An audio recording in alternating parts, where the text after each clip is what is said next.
Olá, eu sou o professor Luiz Cútulo, professor associado do Departamento de Pediatria da Universidade Federal de Santa Catarina. E nós vamos fazer mais uma videoaula hoje, no nosso isolamento social, tá? A videoaula de hoje é um pouco mais leve, porém, do ponto de vista conceitual, um pouco mais confuso. Nós vamos falar um pouco sobre o que é a síndrome do lactente sibilante, tá?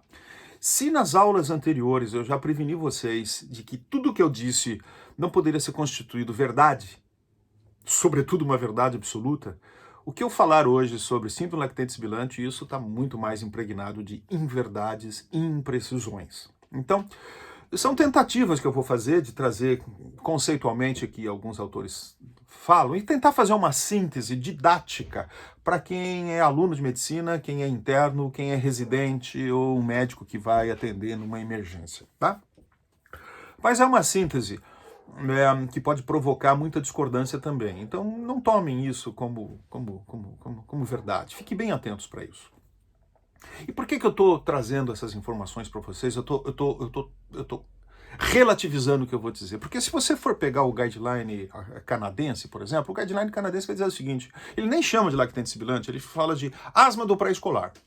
E o que é para o canadense a asma do pré-escolar? É qualquer criança menor de 6 anos que chie 2 ou mais vezes. Pronto, conceito definido, é o deles. Tá? É muito comum na Grã-Bretanha que se chame sibilância recorrente na infância, e eles dividem em dois subgrupos. Um grupo eles chamam de vírus induzido, ou seja, sibilância induzida por vírus, e o outro eles chamam de multi-trigger, que seria por vários desencadeadores, vários disparadores da sibilância. Se vocês forem pegar, por exemplo, o guideline americano da Academia Americana de Pediatria de 2014, de outubro de 2014, de bronquiolite viral aguda, o conceito deles muito se aproxima do lactente sibilante. Quer dizer, bronquiolite e lactente sibilante são a mesma coisa? Não, eles falam o seguinte, naquele guideline, qualquer criança menor de 2 anos que sibile, independente do número de vezes, sibile desencadeado por vírus e tenha menos de 2 anos, então eu vou chamar isso de bronquiolite viral aguda. O que também não é legal, porque você está incluindo aí muitas crianças que são asmáticas, né? A ATS tem um conceito que é infant wheezing. Só que o infant wheezing da ATS é qualquer criança menor de 2 anos que chie. Aí está incluído o lactente sibilante, está incluído a displasia broncopulmonar, está incluído a bronquiolite obliterante. Quer dizer, qualquer criança que tenha, por algum motivo, sibilância de uma forma recorrente, eles chamam de infant wheezing. Já no Brasil, a gente tem os dois conceitos. Alguns autores têm falado muito em síndrome do lactente sibilante, e o conceito brasileiro, por vezes, é um pouco estranho também, porque fala em que é qualquer criança menor de 2 a 3 anos. Já começa um conceito horrível, porque 2 a 3 anos, acima de 2 anos não é mais lactente. Então como é que eu vou chamar lactente sibilante uma criança que tem 2 anos e meio? É um pouco confuso isso, né? E o conceito brasileiro também fala que tenha 3 episódios de sibilância ou 4 semanas consecutivas de sibilância. Bom, tá ok, dá para entender, mas vamos lá, se o conceito nacional também é de que o primeiro episódio é bronquiolite, o terceiro é lactente sibilante e o segundo. Toda criança que tem um terceiro episódio tem um segundo episódio. Então veja, eu só estou trazendo essas informações para mostrar para vocês que é um assunto que não é muito palpável, né? As definições são muito fluídas. O que importa? O que importa é o que você está chamando a partir de uma perspectiva teórica. Eu vou tentar aqui fazer uma forma conciliatória para vocês. Tá? E essa forma conciliatória, ele tem objetivo absolutamente didático. E ele vai servir muito bem para o que hoje a gente tem admitido como protocolo do hospital, onde os internos passam, onde os nossos alunos de 5ª fase também fazem as aulas práticas, e os nossos residentes, tanto de pneumologia pediátrica quanto residentes de pediatria geral, estão passando, né? Então vamos fazer o seguinte, vamos chamar de lactente sibilante, vamos pegar o conceito mais fechadinho, lactente sibilante quem tem menos de 2 anos. Não vamos considerar lactente sibilante quem tem um pouco mais de 2 anos, por uma questão que eu já expliquei para vocês. Vamos pensar assim, menor de 2 anos. Tá, menor de 2 anos que tenha 3 ou mais episódios de sibilância, depende. E o segundo? Nós vamos desprezar? Então nós estamos falando o seguinte para vocês. Se o indivíduo, se a criança, se o bebê tiver um segundo episódio, e nesse segundo episódio ele já demonstrar características fenotípicas de asma, que eu vou descrever um pouquinho mais adiante, por que a gente não pode chamá-lo já de síndrome do lactente sibilante? Quem sabe aquela criança que não tenha características fenotípicas de asma, a gente possa ainda esperar um terceiro episódio para chamar de lactente sibilante. Mas conceitualmente é terceiro, 3 ou mais episódios ou 4 semanas consecutivas de sibilância. A partir daí eu chamo de síndrome do lactente sibilante. Bom, mas aquela outra faixa etária que a literatura considera de asma do pré-escolar, como é que nós vamos descrevê-la? Então, por questões didáticas, vamos fazer o seguinte: de 0 a 2 anos, síndrome do lactente sibilante. De 2 a 6 anos, asma do pré-escolar. Que asma? Asma do pré-escolar, porque tem uma grande chance de não se tornar um adulto asmático. E a partir de 6 anos, a gente já tem acesso, inclusive, mais fácil a espirometrias, o quadro já está mais configurado, a gente possa, a partir daí, chamar de asma mesmo, tá? Mas isso é uma sugestão meramente didática, tá, meus queridos? É uma sugestão para que vocês possam lidar com isso com um pouco mais de algo mais palpável no dia a dia das emergências ou dos ambulatórios de vocês. Bom, vamos lá.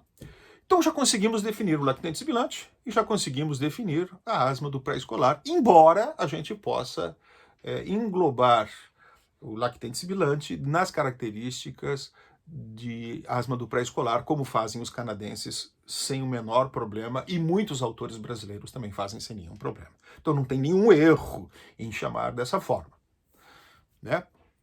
Bom, uma vez estabelecido que a minha criança é um lactente sibilante, eu tenho que passar por uma próxima etapa. Eu vou definir que características fenotípicas essa criança tem. Qual é o fenótipo dessa criança? E eu vou dividir em 2 grandes fenótipos. Um primeiro fenótipo eu vou chamar de persistente. E um segundo fenótipo eu vou chamar de transitório. O que significa isso? O persistente é aquele que tem uma tendência a ter sintomas mais recorrentemente para além da faixa etária esperada. E o transitório é aquele que a chance estatística de se tornar um asmático na vida adulta é igual à população geral.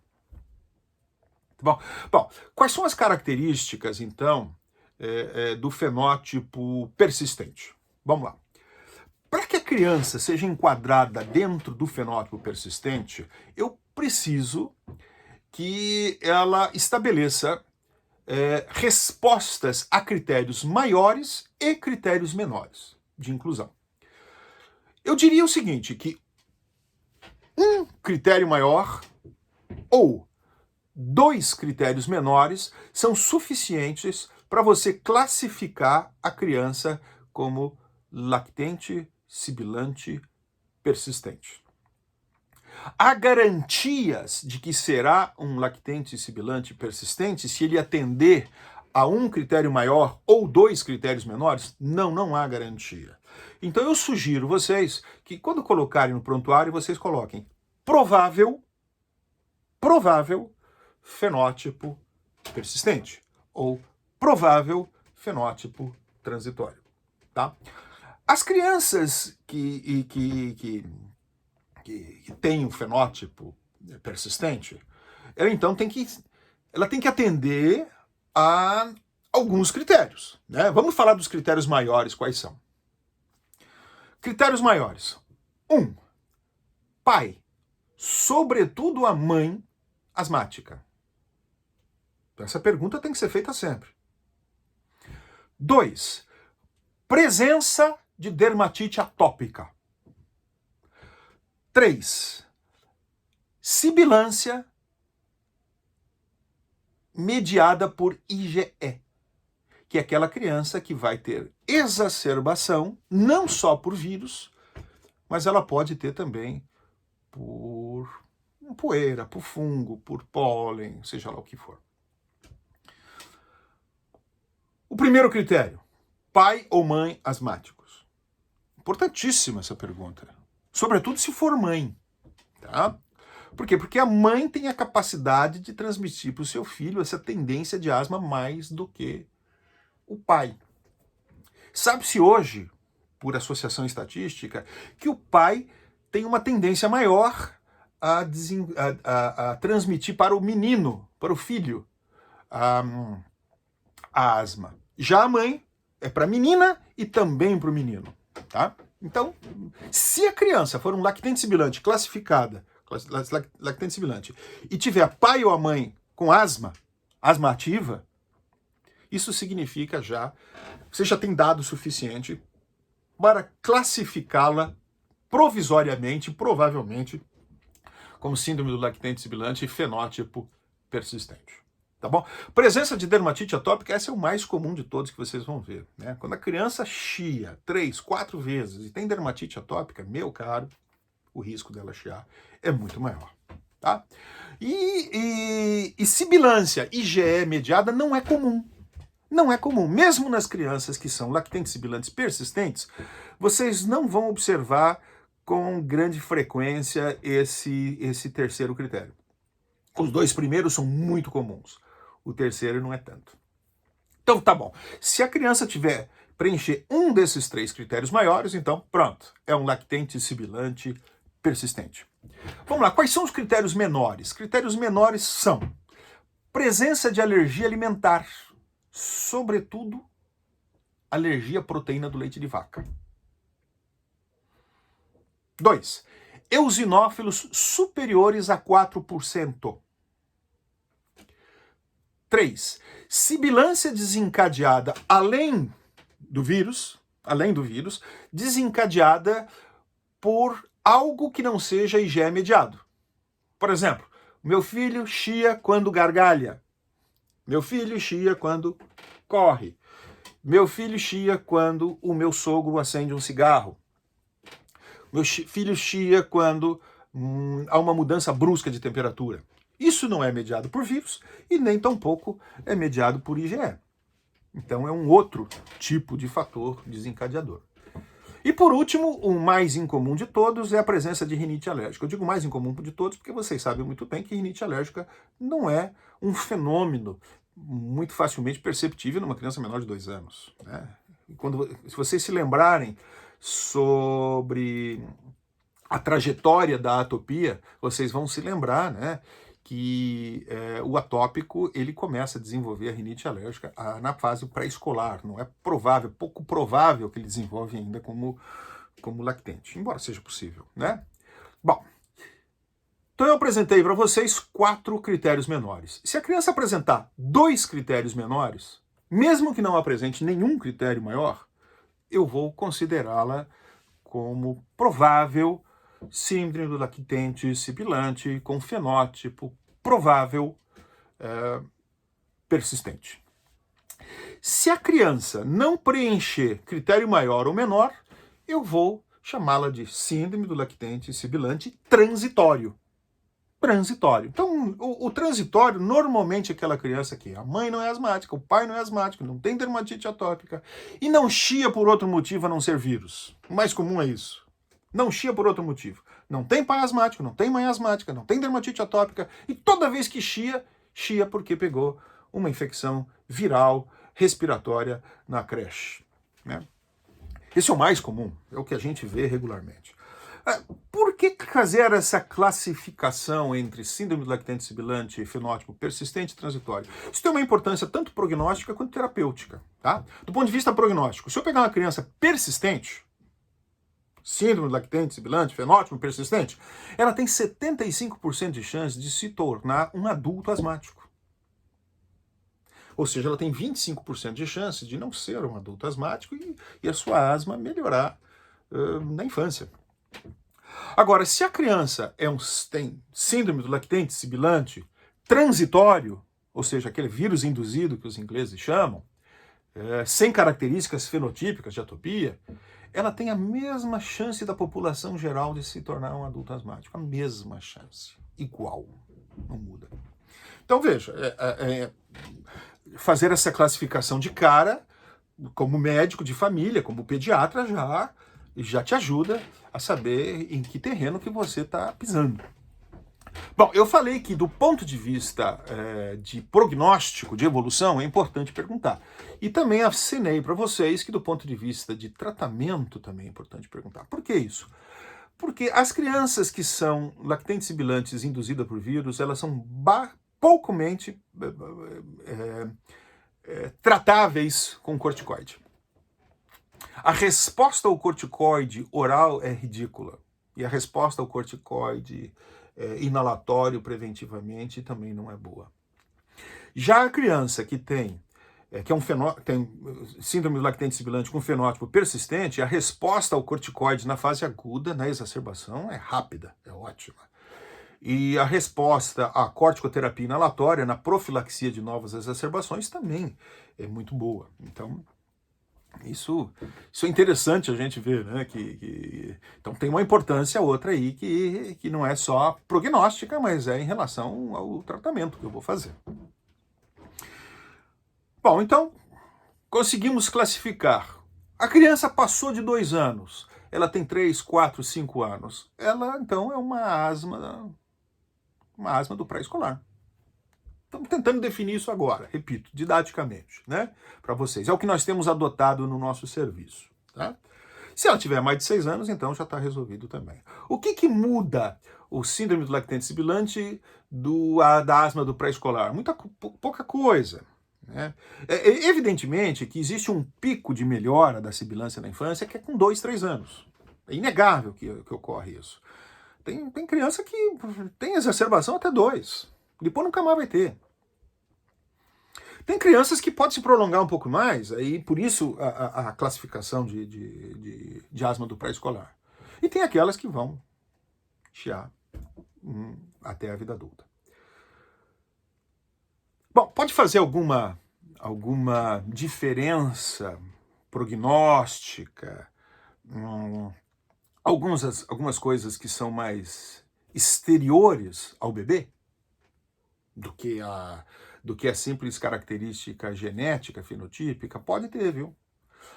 Uma delas é a exposição ao tabaco. Um lactente sibilante, mesmo que transitório, se for exposto ao tabaco, se tiver o familiar tabagista, ele pode ser um adulto sibilante, um adulto asmático. Então esse é um fator interessante que a gente tem que pensar. Mas não é só isso não, viu? O tipo de parto, se foi cesariana, se não foi amamentada ao seio, se a mãe usou omeprazol no último trimestre da gravidez, usou antibiótico no último trimestre da gravidez. Quer dizer, são coisas que podem, quando associados, podem produzir maior ou menor risco da gente estar transformando numa criança em chiadora, né? Bom, tem uma coisa muito interessante que a literatura descobriu, que se observou, é que o lactente sibilante, aquele que desapareceu, ou o paciente asmático pré-escolar, ou seja, que desapareceu a sua sibilância até 6 anos e nunca mais sibilou, se ele se tornar um tabagista da adolescência em diante, ele por volta, ao redor dos 33 anos, ele pode voltar a chiar. Então veja a importância pediátrica de prevenção do tabagismo. Né? Então é um papel importante que a gente tem e até discutir com os familiares, os cuidadores das crianças que a gente atende. Né? Bom, eu classifiquei. Eu vou fazer profilaxia para essa criança? Puxa vida. Vou fazer corticoide inalatório? Olha, tem necessidade? Por vezes tem. Tá? Vou fazer corticoide oral? Evite, né? Sobretudo nos transitórios, mas por vezes você vai precisar usar. Bom, quando que eu vou usar corticoide oral numa criança lactente sibilante, mesmo que transitória? Quando ela interna. Se uma criança internar, ela é um lactente sibilante transitório, então já tem várias exacerbações, só que dessa vez ela fez uma exacerbação tão importante que ela precisou fazer oxigenoterapia numa unidade de internação. Seja ela na enfermaria, seja ela na UTI.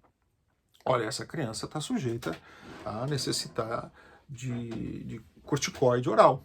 Tá? Aí segue o mesmo parâmetro para tratamento da asma que vocês já viram numa aula anterior, né? Agora, regularmente, gente, não tem por que fazer corticoide para essas crianças. Evitem fazer corticoide para essas crianças. Só para vocês terem uma ideia, os meninos que receberam até 5 ciclos de prednisolona nos primeiros 7 anos de vida têm um risco aumentado de, aos 15 anos, terem desmineralização óssea. Então é uma coisa muito séria. As meninas são um pouquinho mais protegidas por conta do estrogênio, mas esse é um problema muito sério quando a gente pensa em moleque, nos meninos. Isso também não justifica fazer nas meninas, porque tem menos risco. Não fazer. Dá para sobreviver muito bem sem fazer prednisolona, é naquelas situações leves e moderadas, que não vão exigir hospitalização, nada disso. Dá para segurar a mão dessas crianças. Evidentemente, se for persistente e clinicamente houver uma percepção de necessidade, também não se vai economizar. 3 dias de uma prednisolona pode impedir que uma criança acabe internando, né? Então é muito importante ter um bom senso sobre isso. A literatura traz algumas coisas muito interessantes sobre o uso do corticoide inalado. E tem uma perspectiva interessante que eu acho que a gente vai se apropriar cada vez mais disso. Já tem estudos de alguns anos já isso. Já tem estudos de 5 a 7 anos já sobre isso. Que será que eu não poderia usar corticoide inalatório de uma forma intermitente para algumas dessas crianças? O que significa usar corticoide intermitente? Não significa usar assim, 3 meses, paro, faço mais novo. Não é essa intermitência que eu me refiro. A intermitência que eu me refiro é a seguinte: você tem uma fluticasona lá em casa e você disse no ambulatório, né, os familiares disseram, olha, cada vez que pega, que o meu bebê, o meu pré-escolar, no caso da asma do pré-escolar, né, esses estudos são em crianças menores de 6 anos, cada vez que pega um resfriado, chia. É essa a informação que você tem. Cada vez que o meu filho pega um resfriado, ele vai chiar. Olha, se ele for transitório, quem sabe você possa fazer o seguinte: um ciclo curto, precocemente, de corticoide inalatório na fase aguda. Quanto mais precocemente você fizer, melhor. O que eu quero dizer com isso? É melhor você fazer quando começa o resfriado do que quando mudou o padrão da tosse. E é melhor você fazer quando mudou o padrão da tosse e quando a criança já está em insuficiência respiratória. Então, quanto mais precocemente você faz o corticoide inalado, melhor a resposta.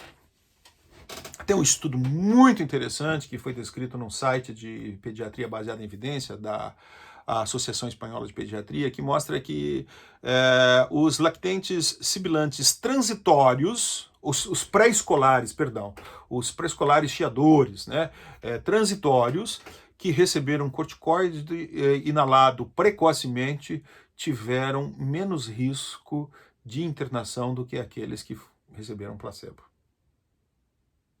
Tá. Já aquelas crianças que são persistentes, talvez o corticoide oral ela tenha um valor um pouco melhor do que o corticoide inalatório. Mas veja, são estudos, tá? Não tem nenhuma verdade absoluta aqui também, né? Mas são estudos interessantes que mostram que, e a experiência nossa, a gente tem usado no nosso serviço isso, corticoide inalatório em altas doses, precocemente nos pré-escolares que são chiadores transitórios e com resultados bons, né? Sem precisar usar corticoide oral.